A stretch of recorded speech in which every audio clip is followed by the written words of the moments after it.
Marcus, thank you very much for your time this morning. So it's been several weeks since the major deluge right across Banks Peninsula, and you're calling on the Christchurch City Council to do more. What are the main concerns you've got?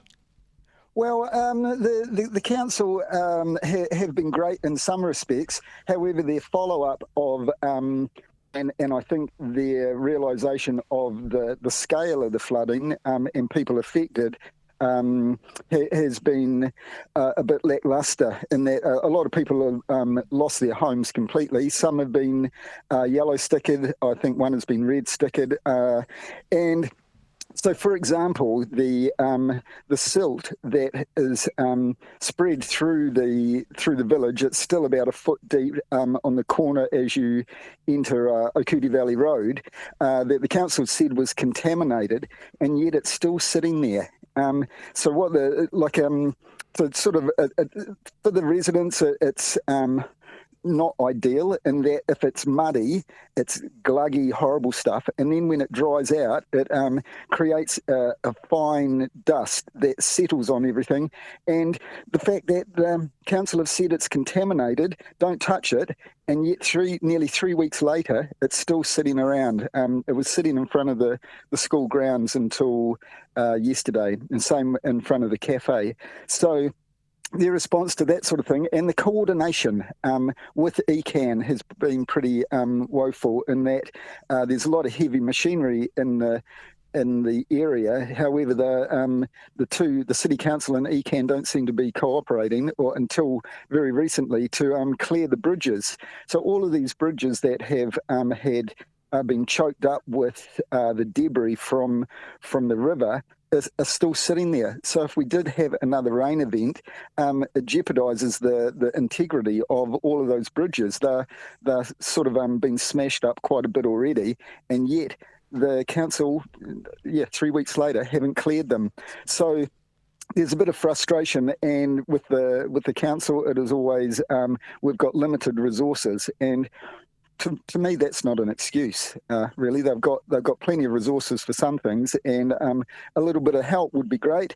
The army would be very much appreciated out here, in that we have been, as a community, relying on volunteers to helping clean up, and they've been great. Task Force Kiwi and the Student Army and a lot of friends and family have come out and helped. However, at Burnham, they're sitting there twiddling their thumbs. It's like this is the perfect opportunity to actually get our money's worth from our defence forces.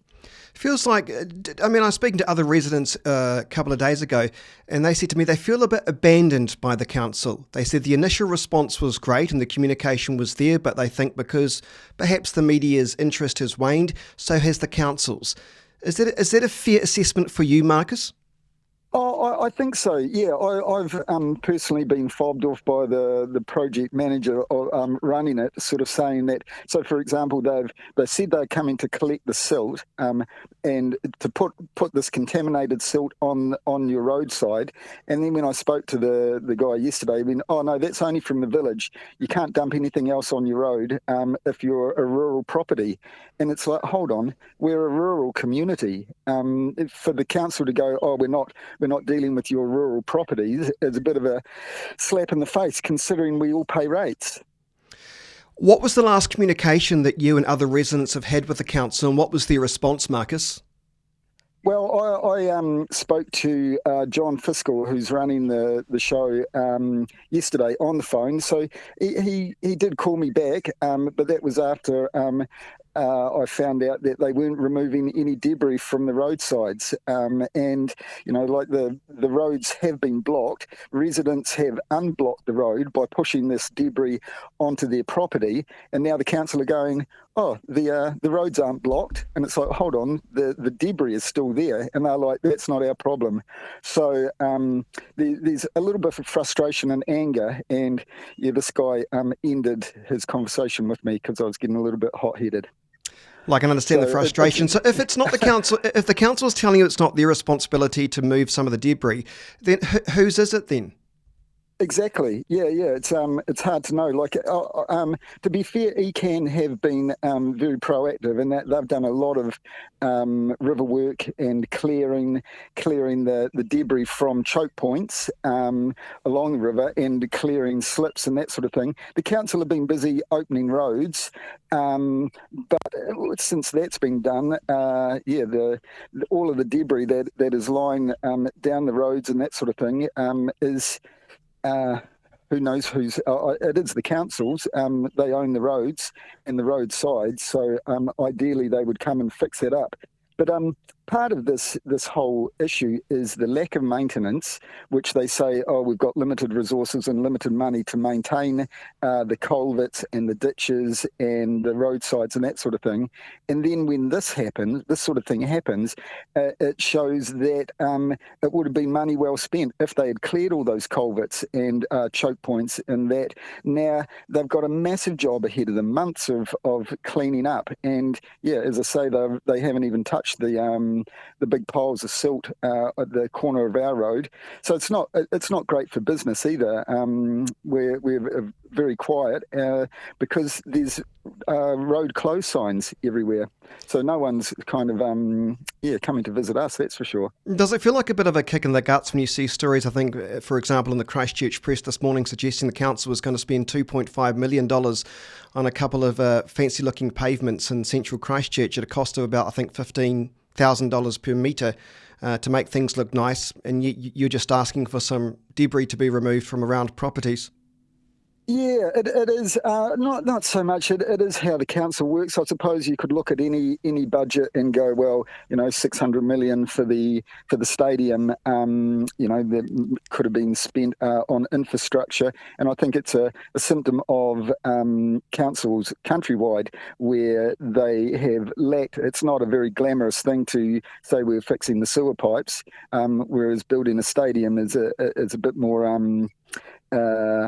Positive, I suppose. But doing the basics properly would be good. And the city council did take on Banks Peninsula from the Banks Peninsula County Council. They knew what they were getting in for, and they've realised that it is hundreds of kilometres of roads, and that they struggle to maintain it because we're such a small rating base that we have kind of neglected. Have you had any conversations with the Banks Peninsula City Councillor? Yes, yeah. So he's been very supportive of. Tyrone's been one of the only people that have got in touch with me and come and had a look. I've shown him around the area, and he's blown away by the damage. There's not a lot one person can do, and it is a massive job ahead for especially some of these rivers have carved new paths pretty much straight to the back door of a lot of people's properties, and whether that could have been alleviated by clearing debris, it's hard to know, but it is one of the things that in the North Island has shown this as well. With all of this forest slash that is left and bare land, the more slips are going to happen because I don't think this is going to be the last of this sort of weather event, unfortunately. If we've had one, we're going to have another one sooner or later. And the maintenance of the rivers and clearing the debris from them needs to be kind of prioritised. And without that, it's going to happen again. The bridges will get blocked, and then the roads get wrecked, and then there's slips, and the domino effect of those downstream from an event like that is phenomenal. Of the damage, like the people in Western Valley have got silt all through their places. They're kind of a bit like liquefaction. There's not a lot you can do with it.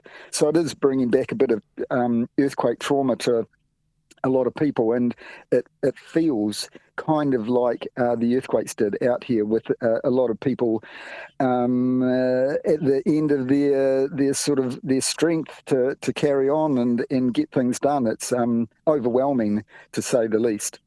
Marcus, we will put some calls into the Christchurch City Council and see if we can get a response and see what happens then. Marcus from Little River Camping Ground, thanks so much for your time. Really appreciate it. Yeah, thank you. Thanks for...